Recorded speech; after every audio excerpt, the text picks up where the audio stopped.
আসসালামু আলাইকুম ওয়া রাহমাতুল্লাহ। কেমন আছেন আপনারা সবাই?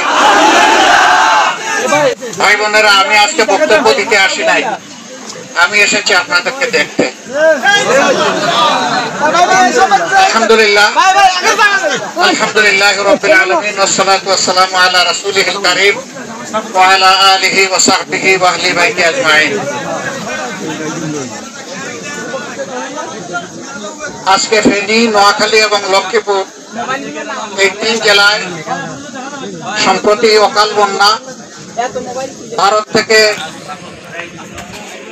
তেড়ে আসা জলের পানি এবং ভারী বৃষ্টির কারণে যে দুর্ভোগ কষ্ট সৃষ্টি হয়েছে, আমি মূলত তাই দেখতে এসেছি। আমি এসে দেখলাম যে আমাদের প্রতিবেশী শুকনা মৌসুমে আমাদের পানি আটকে রাখে, আর বর্ষার সময় একসাথে সব গেট খুলে দেয়। আমাদের এই প্রতিবেশী, আমরা এতদিন শুনে আসছি যে আমাদের দুনিয়ার সবচেয়ে বড় বন্ধু। গ্রীষ্মে যখন আমাদের পানির প্রয়োজন, তখন আমাদেরকে পানি না দিয়ে পিপাসার্ত করে মারে, দেশকে বানায় মরুভূমি, আর বর্ষার সময় ছেড়ে দেয় পানি। আমরা অবাক। আমি জানি না দুনিয়া এরকম আর কোন দেশ তার প্রতিবেশী পেয়েছে কিনা। আমাদের একটা সরকার ছিল 15.5 বছর, তারা বলতো যে আমাদের দেশকে তারা সিঙ্গাপুর বানাইয়া ছাড়ছে। আজকেই হলো সিঙ্গাপুরের দৃশ্য। তারা বলতো এটা কানাডা, এটা হলো কানাডার দৃশ্য। এগুলা সব ছিল মিথ্যা এবং ধোঁকা।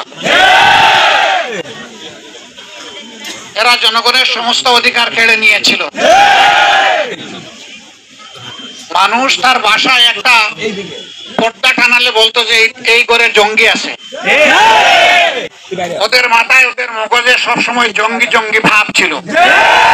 আসলে আসল জঙ্গি তারা, যারা মাথায় হেলমেট দিয়ে হাতে মুগুর নিয়ে মানুষের উপর আক্রমণ চালায়, এরাই হচ্ছে আসল জঙ্গি। আলহামদুলিল্লাহ, আমাদের ছাত্র, তরুণ, যুব সমাজ, আমাদের ছেলেমেয়েরা রাস্তায় নেমে বুক পেতে দিয়ে বলছে যে বুকের ভিতর তুমুল ঝড়, বলে দিয়েছি গুলি কর। সেই গুলি লুফে নিয়ে তাদেরকে তাড়িয়েছে বাংলার বুক থেকে।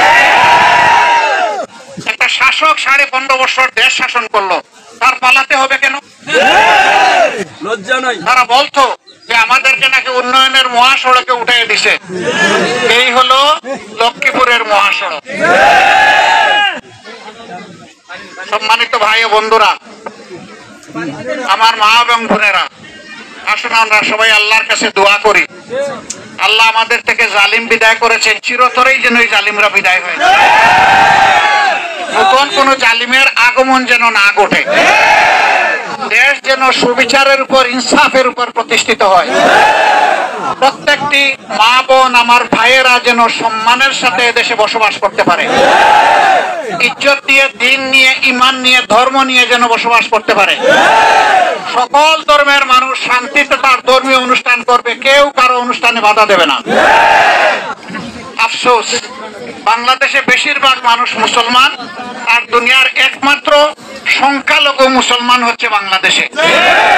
সকল ধর্মের মানুষ তার ধর্মীয় অনুষ্ঠান পালন করতো, তাতে কোনো বাধা নাই। কিন্তু একজন খতিবকে মিম্বরে দাঁড়াইয়া তার ইচ্ছা মতো বক্তব্য দিতে দিবে না। ওয়াজের মাহফিলে মাইক কেড়ে নেবে, তাফসীর মাহফিলে বিশৃঙ্খলা সৃষ্টি করবে, 144 ধারা জারি করবে, পুলিশ পাঠিয়ে দিবে, তাফসীর মাহফিল বন্ধ করবে। বাংলার মানুষ আর ভবিষ্যতে তা হতে দিবে না ইনশাআল্লাহ। 18 কোটি মানুষের 36 কোটি হাতকে একসাথে আমরা হাতে হাত ধরে বাংলাদেশকে ইনশাআল্লাহ শান্তি, সমৃদ্ধি এবং অগ্রগতির দিকে আমরা এগিয়ে নিব ইনশাআল্লাহ। সেই যাত্রায় আপনাদের সকলকে সহযাত্রী হিসেবে পেতে চাই। সেই যাত্রায় আপনাদের দোয়া চাই, আপনাদের সাহায্য চাই, আপনাদের ভালোবাসা চাই। আমরা আজকে এসেছি মহান রবের দরবারে দোয়া করতে, হে আল্লাহ মানুষকে তুমি পরীক্ষা দাও, বিপদ আপদ তোমার পক্ষ থেকেই আসে, এই বিপদে আমাদেরকে ধৈর্য ধরার তৌফিক দাও। বৃষ্টি বর্ষণ করিও না, এখন বন্ধ করে দাও। জমিনকে বলে দাও, হে জমিন তুমি পানি চুষে নাও, তাহলে আর মানুষের কষ্ট থাকবে না মাবুদ। হে আল্লাহ আমাদের সামনে যে পরীক্ষা এসেছে এর মধ্যে এই জাতির জন্য, এই এলাকার জন্য তুমি কল্যাণ রাখো। এই এলাকা আলিম উলামার এলাকা, আল্লাহ তাআলা এই এলাকাকে তার বারাকা দিয়ে, রহমত দিয়ে, সাহায্য দিয়ে মালামাল করো। রব্বুল আলামিন আমাদের দেশের বুকে শান্তির ফয়সালা দান করো। যা আল হক ওয়া যাহাকাল বাতিল ইন্নাল বাতিলা কানা যাহুকা। আসসালামু আলাইকুম ওয়া রাহমাতুল্লাহি ওয়া বারাকাতুহু।